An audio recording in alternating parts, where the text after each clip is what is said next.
السلام علیکم ورحمۃ اللہ وبرکاتہ۔ اعوذ باللہ من الشیطان الرجیم، بسم اللہ الرحمن الرحیم۔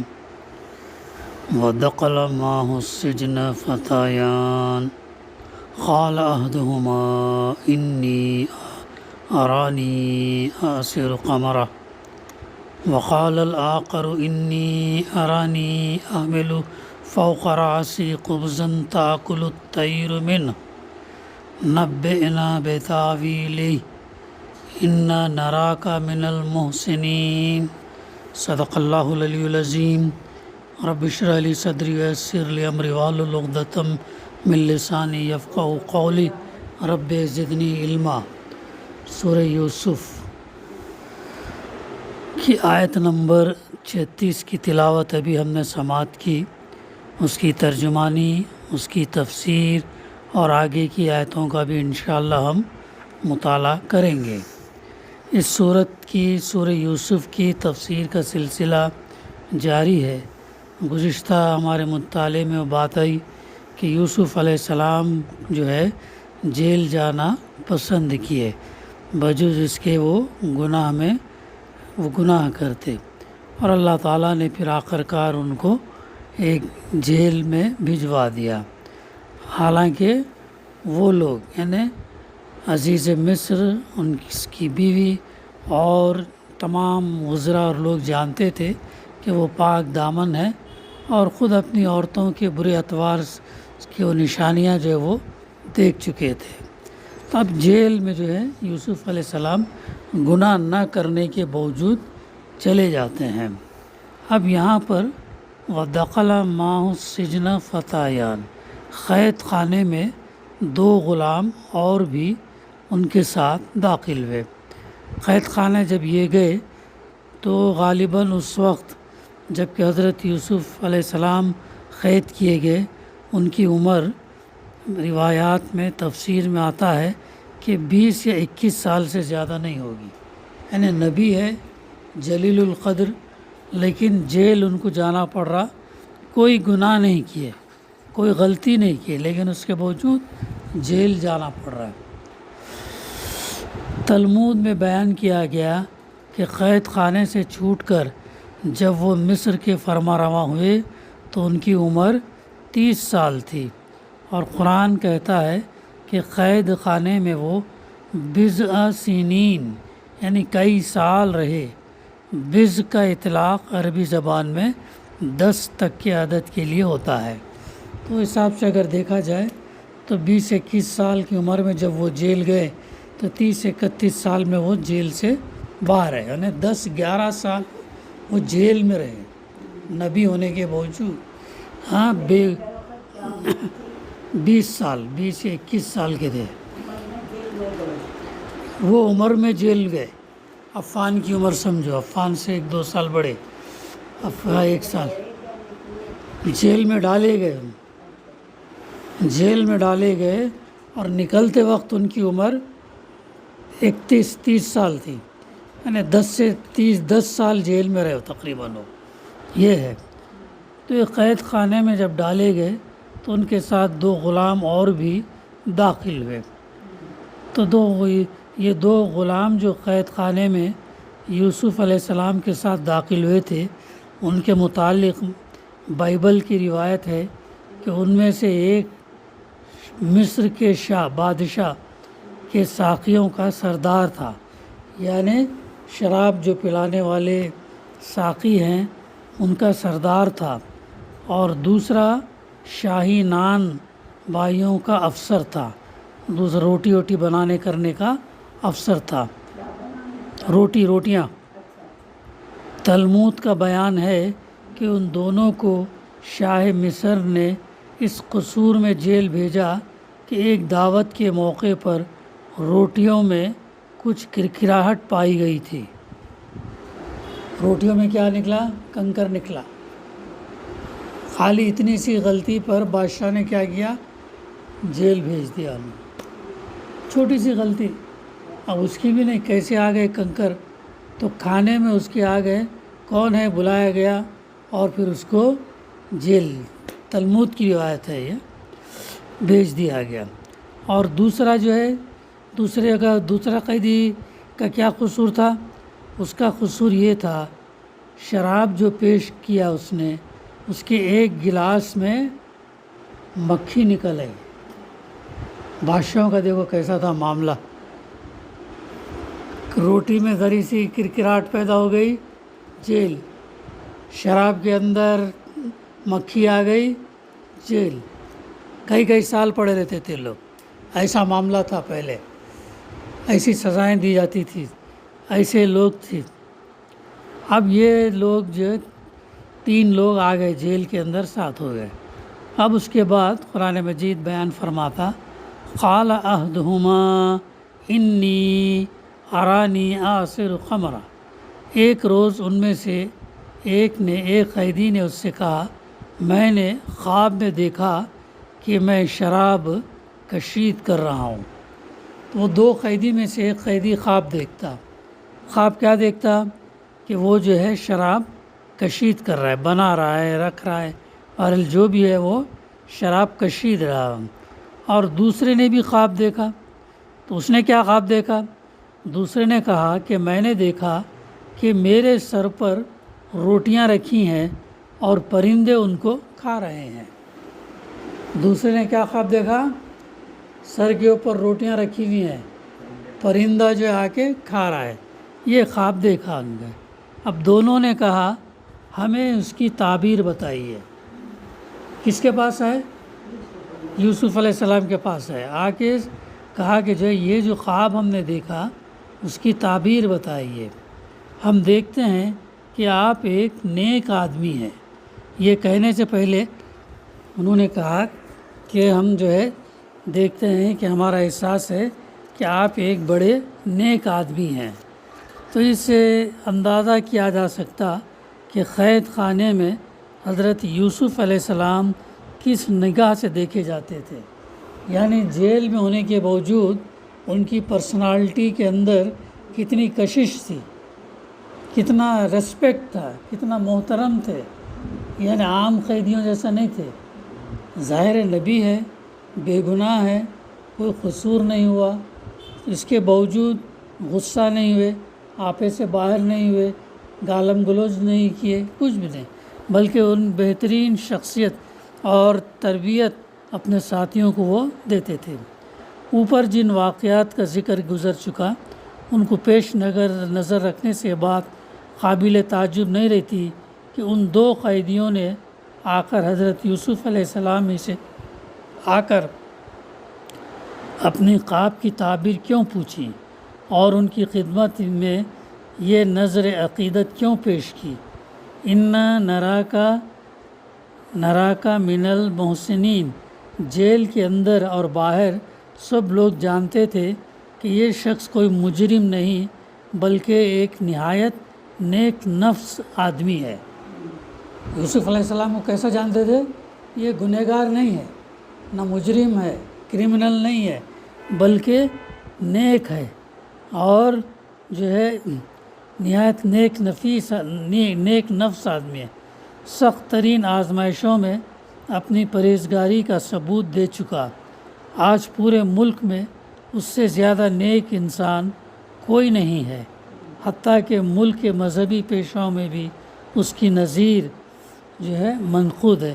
یعنی ایسی شخصیت تھی ان کی، یعنی ظاہر ہے تنہا پورے ملک کو تبدیل کرنا، اور کیسے ان کے اخلاق رہے ہوں گے اس سے ہم اندازہ لگا سکتے۔ جیل کے اندر بھی ان کے اخلاق جو ہے بالکل اعلیٰ تھے، زبردست تھے، اونچے تھے، اور اپنا مقام انہوں نے پیدا کیا، اپنا مقام، پوزیشن اپنے اخلاق سے انہوں نے پیدا کیا، حتیٰ کہ ملک کے مذہبی پیشواؤں کے اندر بھی ایسی کوئی مثال نہیں ملی۔ یہی وجہ تھی کہ نہ صرف قیدی ان کو عقیدت کے نگاہ سے دیکھتے تھے بلکہ قید خانے کے حکام اور اہلکار تک ان کے معتقد ہو گئے تھے۔ جیل کے جو آفیسر ہے، جیل کی جو نگرانی کرنے والے کارندے ہیں، وہ بھی ان سے متاثر ہو گئے تھے، یعنی اتنے اچھے اخلاق تھے۔ یعنی ایک داعی کا اخلاق کیسا ہونا چاہیے، یہاں پر یہ ہم کو بتایا جا رہا ہے، یہ ہمارے لیے سیکھنے کی چیز ہے، عبرت لینے کی، نصیحت لینے کی چیز ہے۔ چنانچہ بائبل میں ہے کہ قید خانے کے داروغہ نے سب قیدیوں کو جو قید میں تھے یوسف علیہ السلام کے ہاتھ میں سونپا، اور جو کچھ وہ کرتے اسی کے حکم سے کرتے تھے، اور قید خانے کا داروغہ سب کاموں کی طرف سے جو اس کے ہاتھ میں تھے بے فکر تھا۔ اب داروغہ کون؟ جیل خانے کا بڑا۔ اس نے دیکھا کہ اتنی اچھی شخصیت ہے تو دوسرے قیدیوں کو بھی ان کے ماتحت کر دیا، ان کے ماتحت کر، اور جیسا بولے وہ ویسا سنتا تھا اور کرتا تھا، اور ان پورے اختیار جو ہے وہ یوسف علیہ السلام کو دے دیا تھا۔ تو یہ تھے وہ اخلاق۔ تو دونوں نے کہا، اب یہ جو قیدیاں جو خواب دیکھے انہوں نے کہا کہ ہمیں اس کی تعبیر بتائیے، ہم دیکھتے ہیں کہ آپ ایک نیک آدمی ہیں۔ تو اس کے جواب میں یوسف علیہ السلام نے کہا، قال لا یاتیکما طعام ترزقانہ الا نبأتکما بتاویلہ قبل ان یاتیکما ذالکما مما علمنی ربی انی ترکت ملت قوم لا یؤمنون باللہ وہم بالآخرۃ ہم کافرون۔ تو یہاں پر یوسف علیہ السلام نے کہا کہ یہاں جو کھانا تمہیں ملا کرتا ہے اس کے آنے سے پہلے میں تمہیں ان خوابوں کی تعبیر بتا دوں گا۔ یہ جو صلاحیت تھی یوسف علیہ السلام کے اندر اللہ تعالیٰ نے آپ کو دی تھی، اسی لیے بچپن میں کیا کہا تھا انہوں نے، کیا خواب دیکھا تھا؟ چاند، سورج اور 11 ستارے مجھے سجدہ کر رہے ہیں، اس کی خواب میں دیکھا تھا۔ تو والد نے کیا کہا، بیٹا یہ خواب بھائیوں کو نہیں بتانا، اور ان کے اتنے اچھے اخلاق تھے، بھائیوں کے اندر حسد تھی، کینہ تھا، کپٹ تھا، انہوں نے ان کے ساتھ برا سلوک کیا، جا کر ایک اندھے کنویں کے اندر ان کو ڈال دیا۔ تب انہوں نے جب یہ قیدیوں نے خواب بتایا، تعبیر پوچھی، تو اتنا ان کو اس کا علم اللہ تعالیٰ نے دیا تھا کہ کہا کہ جو جیل کا بھی کھانا آنے والا ہے وہ کھانا آنے سے پہلے میں تم کو جو اس کی تعبیر بتا دیتا ہوں، میں تمہیں ان خوابوں کی تعبیر بتا دوں گا۔ اب یہ کہنے کے بعد کیا کہا انہوں نے، ذالکما مما علمنی ربی، یہ علم ان علوم میں سے ہے جو میرے رب نے مجھے عطا کیے ہیں۔ یہ ہے جو بات انبیاء کے اندر اور عام انسان کے اندر ڈفرینشیٹ کرتی ہے۔ انبیاء کیا کرتے، کوئی بھی اپنی کوالٹی میری نہیں ہے بولتے ہو، میں نے نہیں کیا، میں نے ایسا نہیں کیا، بلکہ اللہ کا فضل ہے، اللہ کا کرم ہے، اللہ کی رحمت ہے، اللہ کی مرضی سے ہوا۔ تو انہوں نے صاف کہہ دیا کہ یہ جو علم خواب کی تعبیر بتانا، یہ علم ان علوم میں سے ہے جو میرے اللہ نے مجھے عطا کیا، میری کوئی صلاحیت نہیں، میرا علم نہیں ہے، بلکہ اللہ نے مجھے یہ علم عطا کیا۔ دیکھو کتنا تھینکفل ہونا چاہیے مجھے اور ہم تمام کو، اپنی زندگی کے اندر جو بھی اللہ تعالیٰ ہم کو دیتا، اللہ تعالیٰ کا شکر ادا کرنا چاہیے، شکر زبان سے بھی اور عمل سے بھی کرنا چاہیے۔ خالی میں ایمان والا ہوں، میں کلمہ پڑھنے والا ہوں، میں نماز جانتا ہوں، لیکن عمل نہیں کرے تو اس کا کوئی اثر نہیں، کوئی اس کا نتیجہ نہیں۔ تو عمل ضروری ہے، عمل، اور وہ بھی خالص اللہ کے لیے۔ تو یہ علم انہوں نے اتنی بڑی بات کہی۔ اور انبیاء ایک اور بات کہتے تھے، میں جو تمہارے ساتھ اچھا کا سلوک کر رہا ہوں، میں جو تمہارے ساتھ اچھا برتاؤ کر رہا ہوں، میں جو تمہیں جہنم کی آگ سے نکال کر جنت میں تم کو لانا چاہتا، یہ خیرخواہ ہوتے انبیاء۔ اور یہ جو سب چیز جو یہ کر رہے اپنے اوپر نہیں کرتے، بلکہ اللہ نے ان کو عطا کیا کہتے، اور اس کا اجر مجھے تم سے نہیں چاہیے بلکہ کس سے چاہیے، اللہ سے چاہیے۔ یہ ہے چیز، انسان سے اجر نہ لے بلکہ اللہ سے لے اجر، کیونکہ اللہ کے ہاتھ میں پوری زمین آسمان کائنات کی کنجی ہے۔ اور وہ بہتر جانتا ہے کیا ہمارے لیے خیر کا معاملہ ہے۔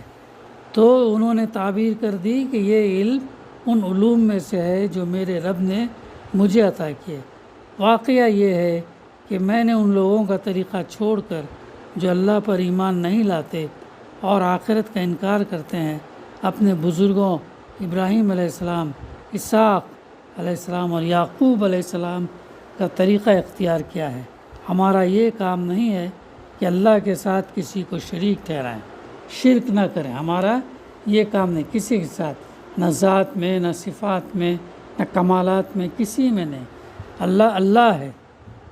در حقیقت یہ اللہ کا فضل ہے ہم پر اور تمام انسانوں پر کہ اس نے اپنے سوا کسی کا بندہ ہمیں نہیں بنایا، مگر اکثر لوگ شکر نہیں کرتے۔ اے زنداں کے ساتھیوں، تم خود ہی سوچ لو کہ بہت سے متفرق رب بہترین ہے یا وہ ایک اللہ جو سب پر غالب ہے؟ انہیں اس کو چھوڑ کر تم جس کی بندگی کر رہے ہو وہ اس کے سوا کچھ نہیں ہے کہ بس چند نام ہے جو تم نے اور تمہارے آبا و اجداد نے رکھ لیے ہیں۔ اللہ نے ان کے لیے کوئی سند نازل نہیں کی۔ فرما روائی کا اقتدار اللہ کے سوا کسی کے لیے نہیں۔ بہت اہم آیات ہیں۔ ان آیات کے اندر جو ہے شرک کو رد کیا جا رہا ہے، ذات سے، صفات سے، اس کو رد کیا، اختیارات سے، تمام چیزوں سے شرک کو رد کیا جا رہا ہے اور صاف صاف یہ جو ہے کہلوایا جا رہا ہے۔ یہ اللہ کا فضل ہے اور ہم پر اور تمام انسانوں پر کہ اس نے جو ہے اپنے سوا کسی کا بندہ ہمیں نہیں بنا۔ تو یہ کس کی طرف یہ کر رہے؟ یہ اللہ تعالیٰ کی طرف یہ کر رہے، اللہ تعالیٰ کا شکر ادا کر رہے۔ اللہ کا شکر ادا کریں گے تو اللہ مزید عطا فرماتا ہے نا۔ اللہ کے رسول صلی اللہ علیہ وسلم نے ایک حدیث میں کیا فرمایا؟ جو بندے کا شکر ادا کرے، بندہ اگر بندے کا شکر ادا نہیں کرتا تو پھر اللہ کا کہاں سے کرے گا؟ اس لیے شکر ایسی چیز ہے، عادت جو اس کو ڈال لینی چاہیے۔ ہاں تو یہ اللہ، ہاں اکثر لوگ جو ہے شکر ادا نہیں کرتے۔ شکر زبان سے بھی اور عمل سے بھی، دونوں کا یہ ہونا چاہیے، دونوں جو ہے کرنا چاہیے۔ پھر آگے، اے زنداں کے ساتھیوں، یا صاحبی سجن ارباب متفرقون خیر ام اللہ الواحد القہار۔ اے زنداں کے ساتھیوں، تم خود ہی سوچو کہ بہت سے متفرق رب بہتر ہیں یا وہ ایک اللہ جو سب پر غالب ہے۔ انہوں نے یہاں پر دعوت پیش کی اور ان کو سمپل انداز سے بتایا کہ بہت سے خدا جن کی تم پوجا پرستش کرتے ہو وہ اچھے ہیں یا ایک اللہ جو ہے وہ اچھا ہے، جو سب پر غالب ہے۔ اس کو چھوڑ کر تم جس کی بندگی کر رہے ہو وہ اس کے سوا کچھ نہیں ہے بلکہ بس چند نام ہے جو تم نے اور تمہارے آبا و اجداد نے رکھ لیے ہیں۔ اللہ نے ان کے لیے کوئی سند جو نازل نہیں کی۔ فرما روائی کے اقتدار اللہ تعالیٰ کے سوا کسی کے لیے نہیں ہے۔